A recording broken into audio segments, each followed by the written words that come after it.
In the year 1453, the city of Constantinople shimmered like a jewel in the crown of the Byzantine Empire.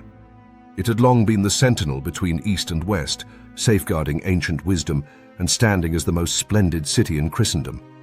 As spring bloomed, however, a monumental siege was about to begin, casting the fate of an empire into uncertainty. Constantinople embodied more than just a name. It was the final bastion of the once great Roman Empire.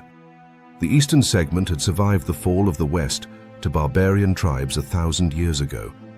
Established by Constantine the Great in 330 AD, it rose from the ruins of the Greek city of Byzantium. Its strategic locale bridged Europe and Asia, commanding the crucial channel between the Black Sea and the Mediterranean. With its enormous walls, constructed and reconstructed over generations, it had withstood numerous sieges from Persians, Arabs, Bulgars, and even Christian crusaders of the Fourth Crusade. The city appeared eternal, invulnerable. Yet, by the midst of the 15th century, the Byzantine Empire lingered on only by name. Once sprawling from Spain to Syria, it had shrunk to primarily the city and a few scattered lands. The empire was weary, sparsely populated, and desperately impoverished. The grand forums and palaces that once buzzed with life now lay desolate or in decay. From a once thriving population of hundreds of thousands, only about 50,000 remained. The empire that had safeguarded Roman laws, Greek thought, and Christian beliefs throughout the Dark Ages was waning. Into this dire moment stepped Sultan Mehmed II of the Ottoman Empire. Just 21 at the siege's onset, Mehmed was brilliant and ambitious. He was absolutely determined to achieve what countless others had failed to do. Surrounded entirely by his empire, which had already conquered Anatolia and much of the Balkans, Constantinople stood as an isolated Christian stronghold in an Ottoman expanse. For Mehmed, this conquest transcended strategy. It felt almost sacred. He considered himself the rightful heir to Rome, and Constantinople was the ultimate prize, proving his claim as a world conqueror. The Byzantine emperor, Constantine XI, Palaiologos, was all too aware of the imminent threat.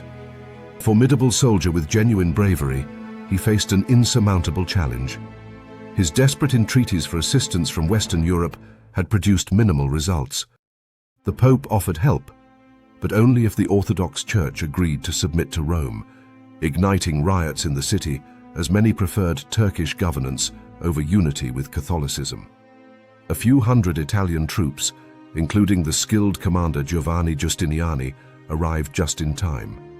Yet, against Mehmed's daunting army, it was a mere drop in the ocean. By early April of 1453, the Ottoman forces advanced toward Constantinople's formidable walls. 100,000 soldiers, accompanied by an immense estimates, suggest Mehmed commanded between 80,000 and train. In contrast, Constantine could muster around 7,000 defenders, with those late Italian reinforcements included. The imbalance was staggering, yet the defenders held one vital advantage: the famed walls of Constantinople. 3 formidable lines of defense protected the city. The outer wall, standing 40 feet tall, was fortified with towers. Behind it lay a terrace, followed by a second higher wall. In front, a deep moat stretched 60 feet wide. The Theodosian walls, erected in the 5th century, had never been breached by force. These walls stretched for 4 miles from the Sea of Marmara to the Golden Horn, which marked the city's northern edge. A massive chain across the entrance of the Golden Horn barred enemy vessels, while the sea walls along the Marmara were relatively weak, made worse by the challenging currents. Mehmed's tactics were not merely overwhelming, they were methodical. He positioned his troops along the length of the land walls, facing the weakest spot in the Lycus Valley, where the walls dipped to cross a river. He employed powerful artillery, including enormous cannons crafted by a Hungarian engineer named Urban. The largest, over 27 feet long, could launch a stone ball weighing more than 1,200 pounds. It required 60 oxen for transport and hundreds of men for operation. No fortification could withstand such monumental firepower. On April the 6th, the bombardment commenced. It was an apocalyptic roar that shook the walls, sending fragments flying. The massive cannons fired only a few times each day, needing hours to cool. Yet, smaller cannons unleashed a relentless barrage. Day after day, the Ottoman artillery hammered the ancient walls. Each night, the defenders scurried to mend breaches using whatever materials they could find. It felt like a losing race against the gunpowder's unyielding power. Mehmed initiated direct assaults, dispatching waves of irregular soldiers against the walls. These attacks tested the defenses and wore down the city's men. Though the assaults faced heavy losses, they drained the defenders' limited strength.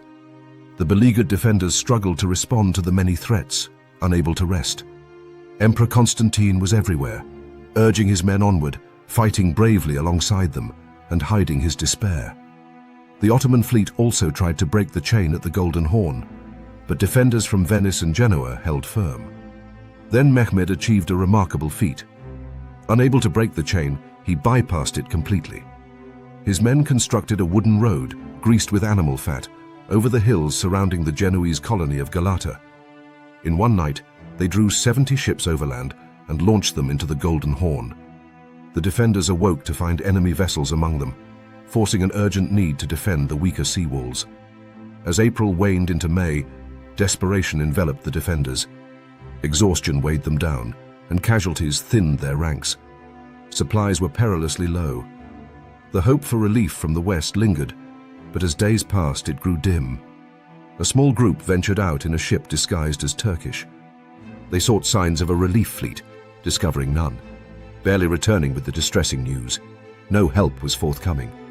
Meanwhile, Mehmed felt mounting pressure as well. The siege's costs were high, and some advisors counseled withdrawal. But the young sultan was resolute. Surrendering was not an option. He commanded preparations for a final assault. Every section of the walls would face simultaneous attack, denying the defenders the chance to regroup. This offensive would launch under cover of night and would not relent until either the city fell or his forces were vanquished. On the night of May 28th, the defenders glimpsed the Ottoman camp lit by torches and heard the rhythm of drums, cymbals, and prayers. An attack was imminent. Constantine rallied his commanders, imploring them to remember their fight was for faith, family, and their city. He then went to the Grand Church of Hagia Sophia, where Orthodox and Catholic Christians united in prayer. In the face of annihilation, they let theological disputes fall away. After receiving communion and seeking forgiveness, he returned to the walls to await the onslaught. Just after midnight on May 29th, the attack erupted. The first wave consisted of irregular troops, expendable men meant to exhaust defenders and fill the moat with their bodies if need be. They charged from the darkness, greeted by arrows, crossbow bolts, and stones. Though fierce, the initial assault lacked organization, and after 2 hours the Ottomans retreated, leaving behind countless dead. Then arrived the second wave, the disciplined Anatolian regular troops. They pressed the attack more aggressively, focusing on weakened sections of the wall. Fighting turned brutal and face-to-face at the breaches. Giovanni Giustiniani led the defense tirelessly, inspiring the exhausted defenders to withstand. Again, the Ottomans faltered, but the defenders were nearing the limits of their strength. As dawn approached, the elite Janissaries surged forward. These highly trained, fanatical soldiers advanced in disciplined lines toward the most vulnerable Lycus Valley. Simultaneously, a small band of Ottomans discovered a gate, the Kirka Porta, had been left ajar. Accounts differ whether this was due to an oversight or betrayal, but about 50 Ottomans slipped through, raising their flag on the walls. At this fateful moment, disaster struck the defenders. Giovanni Giustiniani sustained a wound that pierced his armor. Badly injured, he requested to be removed from the walls for treatment. Constantine implored him to remain, fully aware of the morale-destroying impact of his departure. Despite his pleas, Giustiniani was carried away. Witnessing their commander leave, panic rustled through the defenders. The Janissaries, recognizing the widespread disarray, intensified their assault. They flooded through breaches in the outer wall and began to overwhelm the defenders. In the chaos, Constantine, realizing the inevitable, reportedly discarded his imperial garb to avoid detection and plunged into the fray. He was never seen again. His body remained unidentified, though the Ottomans would later claim to have found it among the slain. The final Roman emperor perished bravely, a soldier defending his beloved city. With the land walls breached and their emperor dead, the remaining resistance disintegrated. Ottoman forces swarmed into the city from all angles. What transpired was the customary three-day plunder permitted by Islamic law after a city's capture.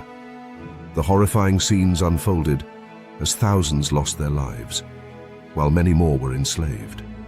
Churches were ransacked, icons dismantled, and ancient manuscripts consumed by flames. The Grand Hagia Sophia, where many sought refuge, was raided and its treasures seized. The fortunate survivors were rounded up, marched away for sale in the slave markets. Yet Mehmed acted swiftly to restore order.